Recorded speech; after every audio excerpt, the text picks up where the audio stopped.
I love that phase. That is the best phase when they start to like, babies when they're new, they can't focus on anything. They're just looking everywhere. Their eyes are just constantly moving. And when they learn to focus, they get awesome.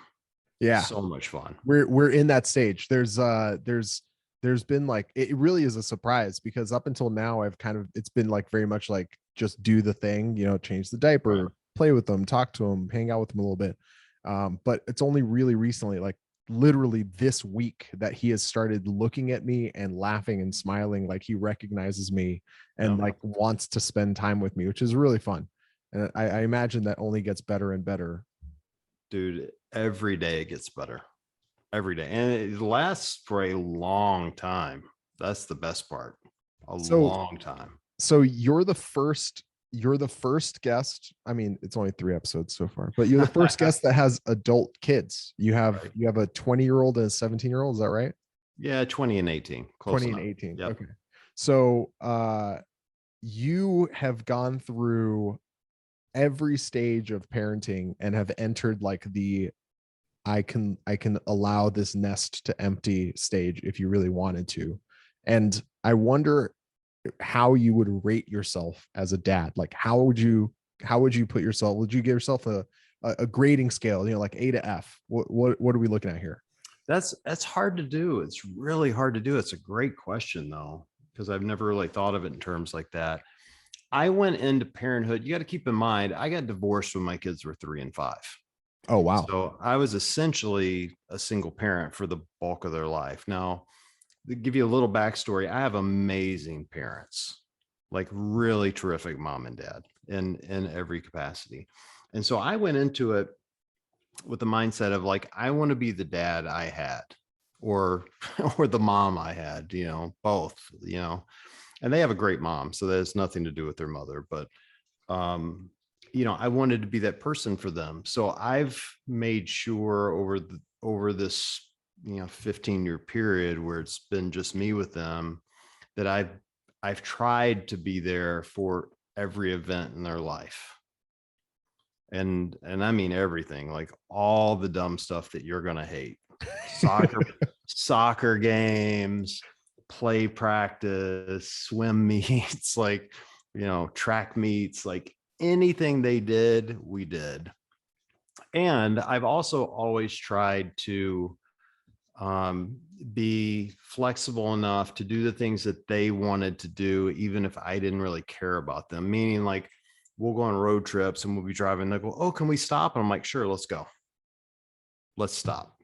And it's given us a lifetime of memories. So I don't know if I would grade myself, but I would tell you that I've given it 100%, because you don't ever get that back ever. Like you don't get a second chance with your kids. You just don't. And maybe you can get a second chance with them when they're adults, but you don't get those memories back if you miss them. And that was always my mindset, was like, I want to be able to look back and remember what they were like when they were 8 and 10 or 9 and 7 or whatever the ages were, and remember all those things that we did and create memories. And fortunately I was able to do that, and we've created some ridiculous memories over the years, and it's really funny and fun now. Like we went on a road trip this weekend, actually, or last weekend, went down to Columbus. My youngest had bought tickets for a concert, and so I dropped them off. And on the way down, we stopped at this place called Grandpa's Cheese Barn, which is in Asheville, Ohio.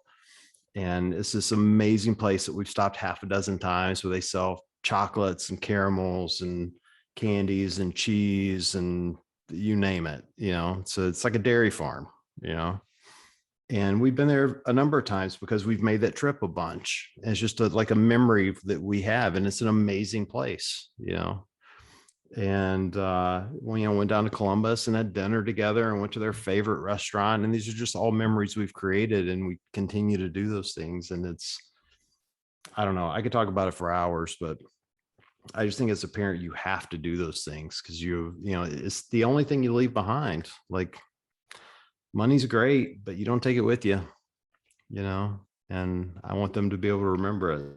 So A plus. That's what I'm giving myself. What you're getting to right now is A plus plus. Uh, I wish. I where wish. where did that come from? Where did that realization? Did you have that realization before you had your kids, or was there a moment like you were working a ton when they were really young and realized that things were starting to slip through your fingers and kind of made some changes there? Um, it came from my parents. So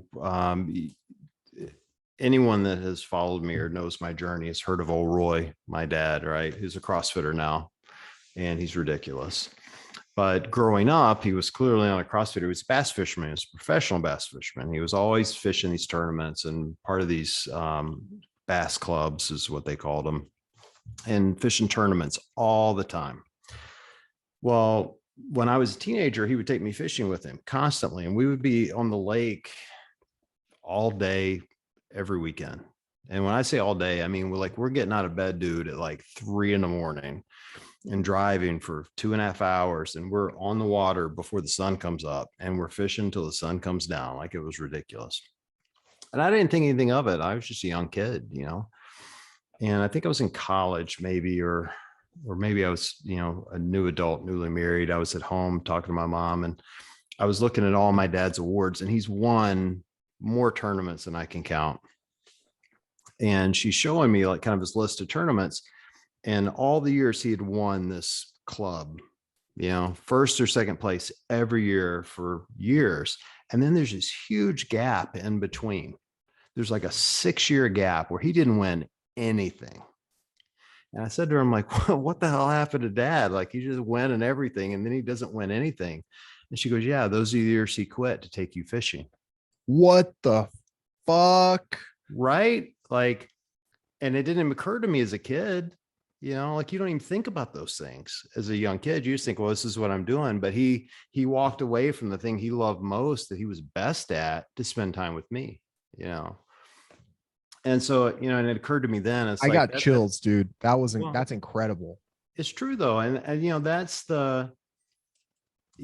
that's what you leave behind.